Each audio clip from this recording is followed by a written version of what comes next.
Hello friends, যে video ক্লিপসগুলো তোমরা দেখলে আমাদের নিত্য প্রয়োজনীয় জীবনে এই ঘটনাগুলো কি খুব স্বাভাবিক বলে মনে হয় তোমাদের? ভিডিওটা শুরু করার আগে প্রথমেই বলি, আমরা কোনো সংস্থা নই, আবার আমরা কোনো এনজিও নই। আমি রাজীব। আমি দেবজিৎ। আমরা তোমাদের মতোই, খুব সাধারণ দুজন মানুষ। তবে আমরা বিশ্বাস করি পরিবর্তনের জন্য বেশি কিছু লাগে না, লাগে শুধু সৎ ইচ্ছা। এই কারণে শুরু করছি মিশন ধরতিমা। মিশন ধরতিমা হলো এমন একটা মিশন যেখানে আমরা শুধু সমস্যা দেখাবো না, আমরা চেষ্টা করব সেই সমস্যার পাশে দাঁড়াতে। কখনো পরিষ্কার পরিচ্ছন্নতা নিয়ে, কখনো গাছ নিয়ে, কখনো পশু পাখি নিয়ে, আবার কখনো এমন কোনো বিষয় নিয়ে আমরা কাজ করব যেগুলো আমরা প্রতিদিন দেখি বটে কিন্তু গুরুত্ব দিই না। আমরা কতটা কি করতে পারবো সেটা তো সময় বলবে।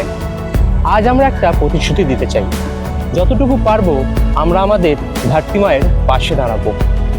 আর যদি মনে করো এই পৃথিবী শুধু আমাদের নয়, আগামী প্রজন্মেরও, তাহলে এই যাত্রায় সঙ্গী হতে পারো তুমিও। কারণ মিশন ধরতিমা হচ্ছে প্রকৃতির জন্য, প্রাণের জন্য এবং আগামী দিনের জন্য। তাই জাতি, ধর্ম, বর্ণ নির্বিশেষে আসো একসাথে সবাই জোটবদ্ধ হয়ে কাজ করা যায়। চলো